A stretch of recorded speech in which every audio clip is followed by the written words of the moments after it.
Okay, surf lesson, Fibonacci style.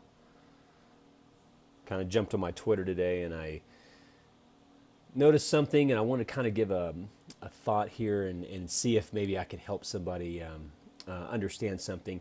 You know, sometimes it's not about hearing, it's about perceiving. And sometimes you just have to have that moment where you just get it. And sometimes some of the deepest truths can be the most elusive.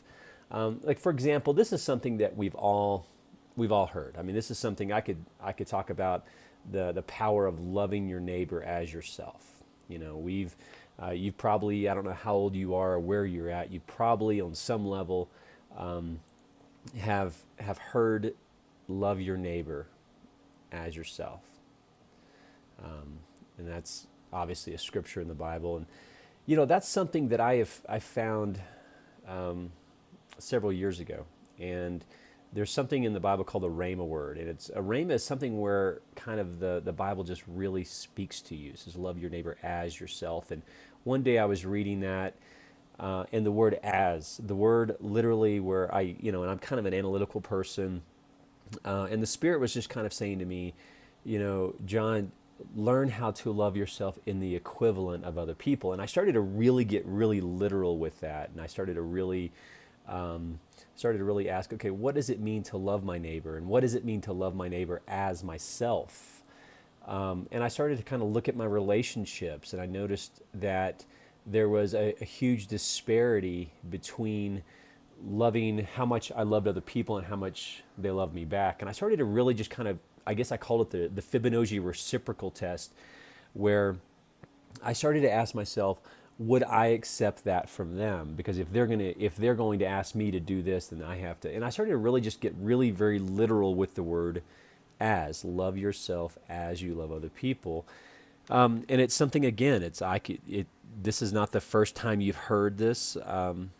This may not be the last, but maybe I could say something that could really help you understand it. And the importance of learning how to love yourself equivalent of other people. And so much in the Christian faith, there's almost this, it's almost like we espouse this belief in martyrdom, like we have to martyr ourselves. And I can give you lots of examples of that. You often hear that even in marriage, of like, well, you need to martyr yourself. And then, so one day, I was reading the Bible, and it just literally this passage of learning how to love myself as I love other people, and it started to become something that I really, really took literally, very literally. And I looked at a lot of my relationships, and I'm like, well, if they would do this, what would I do? Would I be allowed to do it back? For example, if somebody would borrow money from me, could I borrow money from them? And almost invariably, whenever I applied the Fibonacci reciprocal test to a relationship, I would laugh. I mean, I don't know. I guess there's truth in jest. I would begin to laugh, and I would think like this, for example, this person would always be late for me. What if I was late for them? And I'm like, well, they would go fucking ape shit. And I noticed that a lot of my relationships did not pass this test. Love your neighbor as yourself. And so sometimes just the Rhema word will just highlight a word, the word as, learning how to love yourself as. And I'll say this, whenever I really found this passage, not one relationship that I was in lasted. Not one. So there's I want to kind of speak to the fact that we're supposed to love ourselves as, and a lot of times we get into these relationships, and they're kind of built on inequality, they're built on martyrdom, they're built upon codependence. And then whenever the word comes in, it's almost like a sword. It will come in and says, well, let's start loving yourself as you love other people. And then we have to have some equivalency. And maybe if you're like me, God will literally start, well, let's look at reciprocals. Like, would they do this? This person, you have to work 2 jobs for them. What if you just wanted to take a month off? Well, they would go ape shit. Well, those are probably the relationships that need to go away. And so this passage, while it's really pretty, learning how to love yourself as you love your neighbor, if you really take it literally, learning how to love yourself, and um, it will destroy a lot of relationships. And I don't want to be funny, and I don't want to be, trivial about that. A lot of the times why we stay in these relationships is because we know that those relationships will not last. So here we go. Let me kind of go to my Twitter here. There's me. You can follow me at Fibonojji. See this? I found this passage. Charlie Chaplin. Thought this was a really great passage. It says, as I began to love myself, I stopped craving for a different life, and I could see that everything that surrounded me was inviting me to grow. Today we call it maturity. Charlie Chaplin. Notice how he says, as I began to love myself, I stopped craving for a different life, and I could see that everything that surrounded me was inviting me to grow. Today I call it maturity. I could show you right now a passage where the Bible literally says that God is love. And a lot of times when we hear people talk about God, we instantly start thinking negative things. But let me just show you, God is love. Let me just show you that passage. And hopefully you can let this into your heart. God is love. It's as simple as this, 1 John 4:16. God is love. So God is the essence of love. And a lot of times we will espouse that God is love, but then when it comes time to really live this quote, to begin to love yourself as you love other people, or in the great Charlie Chaplin's words, is as I begin to love myself, I stop craving. Notice the cause and effect. The cause and effect was as he began to love himself. So let me ask you a question, and this is just more of an invitation. What if you really began to love yourself and honor yourself? And maybe the word love, you kind of need to play with that word. Maybe the word needs to be, what if you honored yourself and honored your nature?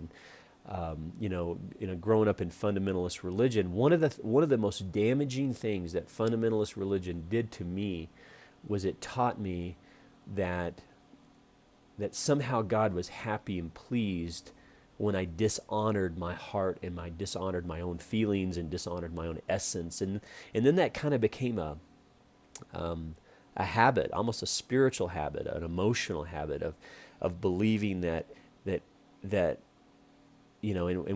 different words for that. Some people would call it shame.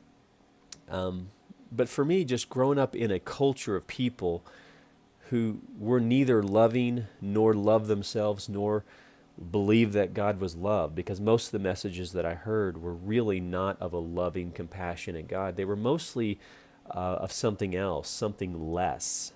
So today, in my own way, my own imperfections, and perhaps my own uniqueness, let me call you into this beautiful quote by Charlie Chaplin. As I began to love myself, I stopped craving for a different life, and I could see that everything that surrounded me was inviting me to grow.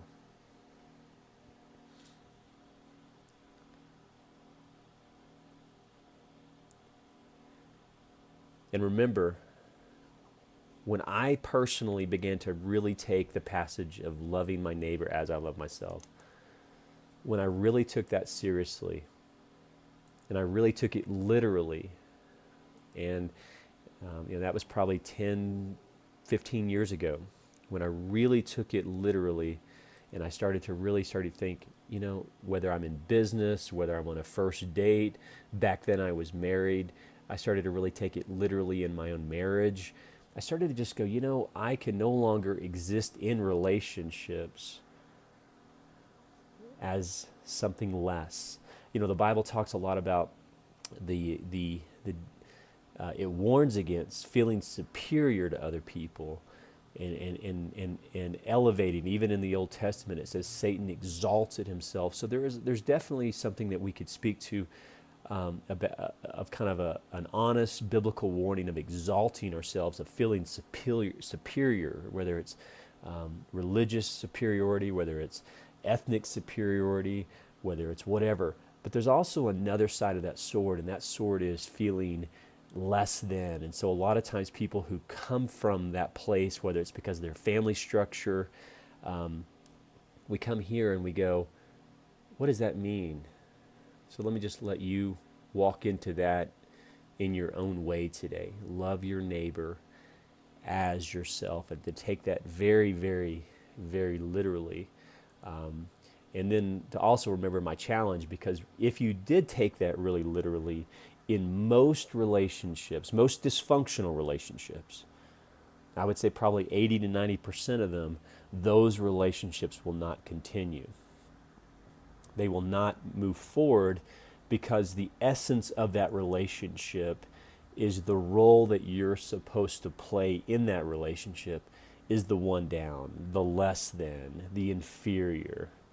And again, I can give you lots and lots of examples of how that started in my own family and how I played that out in other relationships. But this is what the Bible says. We're supposed to love ourselves as you love yourself, or love yourself as you love other people. Again, equivalent, equal to. Hope that helps. Let me know where this message is going. Tell me your thoughts. Share this content. If you, I love to know where you are. And one of the things I love to do is to read the comments. So if you like this content, tell me where you're at. Tell me where you're at. I think most of my viewers are kind of coming from the United States, but I'm getting some international views. So again, this message is really for everyone, every human, learning how to love.